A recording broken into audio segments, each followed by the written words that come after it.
In this video, we will find the volume for cones. And if you recall from my previous video, a cone is a pyramid with a circular basis. So to find the volume for a cone, it is the same formula as a pyramid, which is 1/3 times the area of the base times the height. And again, the base will always be a circle.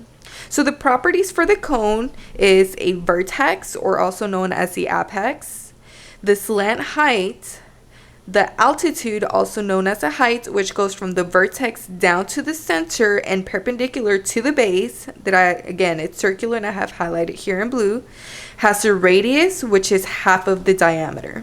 So let's go over some examples for finding the volume of a cone. So let's do this first example here. We want to find the volume of this cone. We want to leave our answers in terms of pi and round to the whole and to the nearest whole number. So again, our formula is 1/3 times the area of the base times the height. Since we have a circular base, then to find the area for this circle, we're going to apply the formula, which is pi r squared. And we want to leave our answers in terms of pi. So we need to identify the radius. And we are given the diameter here, so therefore it is half of 19 meters, which is 9.5 meters. So once I apply this to my formula, I get that the area of this base is 90.25 pi meters squared.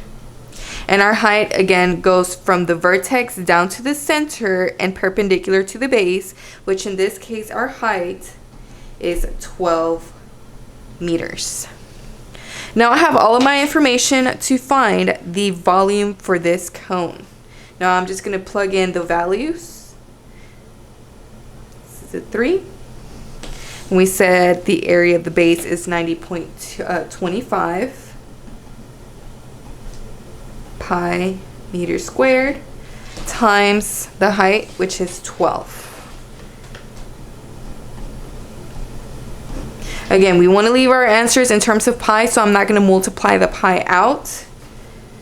And once I multiply 1/3 times 90.25 times 12, I get 361 pi meters cubed. And this is the volume for this cone here. Let's do one more example. We want to find the volume of this cone, leave our answers in terms of pi, and round to the nearest hundredth. Hundredth, again, is 2 decimal places. So again, our formula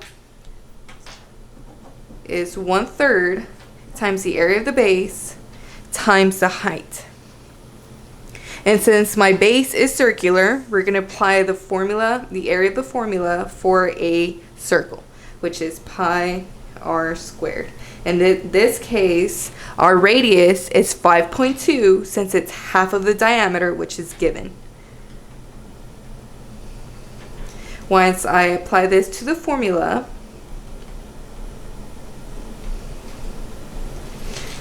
I get 27.04 pi centimeters squared.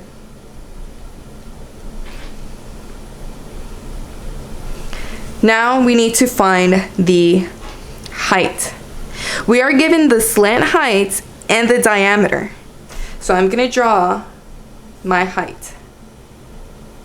It goes from the center and it's perpendicular of the base. So this right here, which is our radius, like we said, is 5.2 centimeters. Notice how the slant height, the height, and the radius create a right triangle. So I'm going to use Pythagorean theorem in order to find the height, which is a squared plus b squared equals 2c squared. Where a, we're going to say it's 5.2. B, we're going to identify as our height. And c is our hypotenuse, in this case our slant height, which is 17.3. Solving for b, I want to move over 5.2 squared over to the other side by subtracting. So I get 17.3 squared minus 5.2 squared. And to get rid of this exponent, I have to take the square root.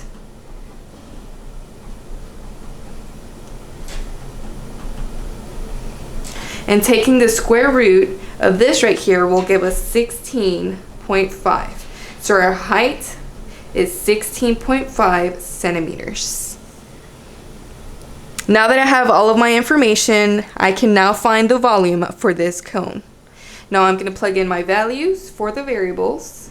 Like we said, the area of the base is 27.04 pi centimeters squared.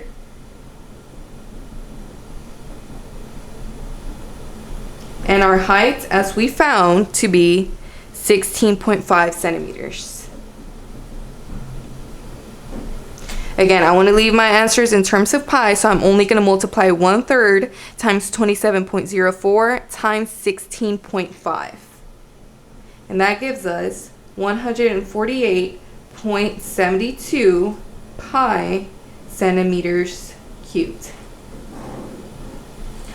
And this is rounding to the nearest hundredth, which is, again, 2 decimal places.